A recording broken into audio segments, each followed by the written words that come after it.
શ્રી રામ, જય શ્રી કૃષ્ણ મિત્રો. મારું નામ વિમલ ધામી. મારી યુટ્યુબ ચેનલમાં આવવા બદલ આપનો ખૂબ ખૂબ આભાર. આજે આપણે પાછા આવી છે રેનોલ્ટની ડસ્ટર ગાડી. આ ગાડીમાં પ્રોબ્લેમ એવો છે, તો પ્રોબ્લેમ બતાવીએ કે મીટરમાં 2 અંજાન લાઇટ આવે છે. તો આવો મિત્રો બતાવીએ શું લાઇટ છે. આ છે 2 લાઇટ, એની જે અંજાન છે. આપણે સ્કેન કરીને બતાવીએ મિત્રોને કે લાઇટ શેની છે. આ બાજુ બતાવશો, સ્કેનર ને એવું બધું લાગેલું છે. તો આ પ્રોબ્લેમ છે કે turbo charger, super charger intake pressure sensor circuit લો.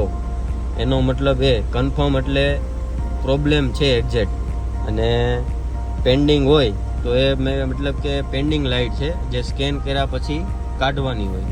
તો કન્ફર્મ એટલે ઇનલેટ જે મેનિપોલ આવે એમાં જે પાઇપ લાગે એની અંદર સેન્સર લાગે, એમાં પ્રોબ્લેમ છે. સર્કિટ લો એટલે કોઈ પણ સેન્સરમાં પ્રોબ્લેમ છે કે કોઈ વાયરિંગમાં પ્રોબ્લેમ છે.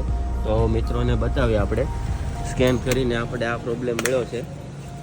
તો ઇન્ટેક આ છે ઇનલેટ મેનિપોલ, જેનો પાઇપ લાગે.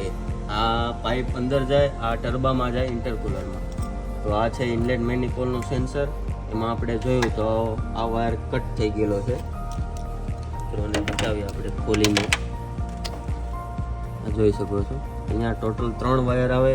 એક વાયર અહીંયા લાગે પણ એ કટ થઈ ગયો છે, એના લીધે મીટરમાં લાઇટ આવે છે અંજાન. તો આપણે આને કરીએ ડાયગ્નોસિસ, રિપેર કરીએ, સોલ્યુશન લાવીએ. પિકઅપ બી થોડું લો છે. ત્યારબાદ મળીએ નવા વિડીયોમાં નવા અંદાજથી. જય શ્રી રામ, જય શ્રી કૃષ્ણ, જય મેકેનિક.